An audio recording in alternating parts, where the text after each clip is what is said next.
இங்கே இருக்கக்கூடிய parents and குழந்தைங்க ரெண்டு பேரும் என்ன தெரிஞ்சுக்கணும் அப்படின்னு பேசுறதுக்கு முன்பாக இந்த செஸ்ஸை பற்றி ஒரு 2 வார்த்தை நமது பிரின்சிபால் அவங்க சொன்னாங்க.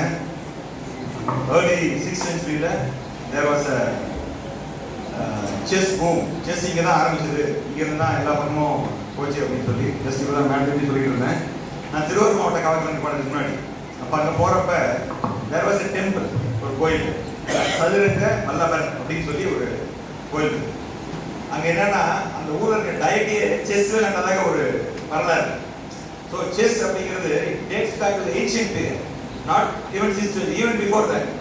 Deity playing chess tells us நமக்கு என்ன சொல்றாங்க அப்படின்னா, ஒரு பிரச்சனையை அணுகுவதற்கு ஒரு வழி கிடையாது, பல வழிகள் இருக்கு. ஒரு பிரச்சனையை எப்பவுமே வேகத்தோடு போனால் அதை அணுக முடியாது, அதற்கு விவேகம் தேவை, பொறுமை தேவை.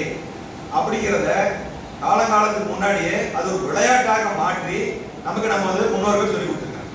இது போல நமது கல்ச்சர் அண்ட் ஹெரிட்டேஜ் இதை நம்ம எல்லாரும் தெரிஞ்சுக்கணும். நமக்கு இங்க இருக்கிற நமக்கு என்ன, நமக்கு என்ன, நம்ம ஃபுட் என்ன இருக்கு? நம்ம இட்லி சட்னி சாதம் சாப்பிடுவோம். நமக்கு டெய்லி பர்கர் பிஸா சாப்பிட முடியுமா? ஏதோ ஒரு நாள் 2 நாள் அந்த பர்கர் பிஸா சாப்பிடலாம். இதுபோல் நமது நேட்டிவ், நமது கல்ச்சர் என்ன இருக்கோ அதை நம்ம முதல்ல உள்வாங்கணும். எவ்வளவுதான் பிசினைசேஷன் மாடர்னைசேஷன் எவ்வளவு வந்தாலுமே அதை நம்ம உள்வாங்கணும். 2வது, இன்னைக்கு இருக்கக்கூடிய உலகத்துல எல்லோருக்கும் எதுவும் ரகசியம் கிடையாது. செல்போன் வந்ததுக்கு அப்புறம் எதுவுமே யாருக்குமே ரகசியம் கிடையாது. எல்லாமே எல்லாரும் அக்சஸ் பண்ணலாம், பார்க்கலாங்கிற ஒரு சூழல் இருக்கு.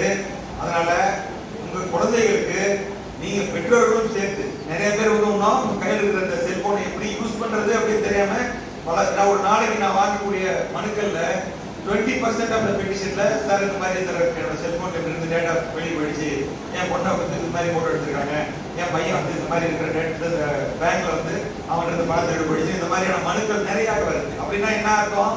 நமக்கு முன்னால் எப்படி பாதுகாப்பாக பயன்படுத்துறது அப்படிங்கிற போதுமான அளவுக்கு நமக்கு அதை பத்தி நாலேஜ் இல்லை. ஸோ எல்லாரும் அந்த ஒரு டெக்னாலஜி வருது, டெக்னாலஜி யூஸ் பண்றதுக்கு முன்னாடி அந்த டெக்னாலஜினால ஏற்படக்கூடிய பின்விளைவுகள் என்னன்னு தெரிஞ்சுக்கிட்டு பாதுகாப்பா அந்த டெக்னாலஜி யூஸ் பண்ணணும். அதை நீங்க எல்லாரும் தெரிஞ்சுக்கணும். செஸ் விளையாட்டு அப்படிங்கிறது ஒரு ப்ராப்ளம் இருக்கு, ஒரு சொல்யூஷன் நமக்கு வேணும் அப்படின்னா it is not a single way, you have to think in multiple way. இந்த இடத்துல போய் வச்சா என்ன ஆகும்? அடுத்த நம்ம அட்டாக் பண்ணுவாங்க, அட்டாக் பண்ணா the game ends there.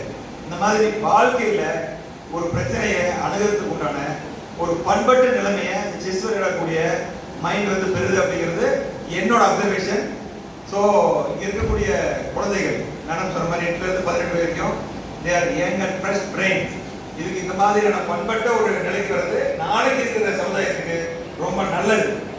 So with these few words I just closing my remarks and my best wishes for the education institution and all the students and parents. Thank you.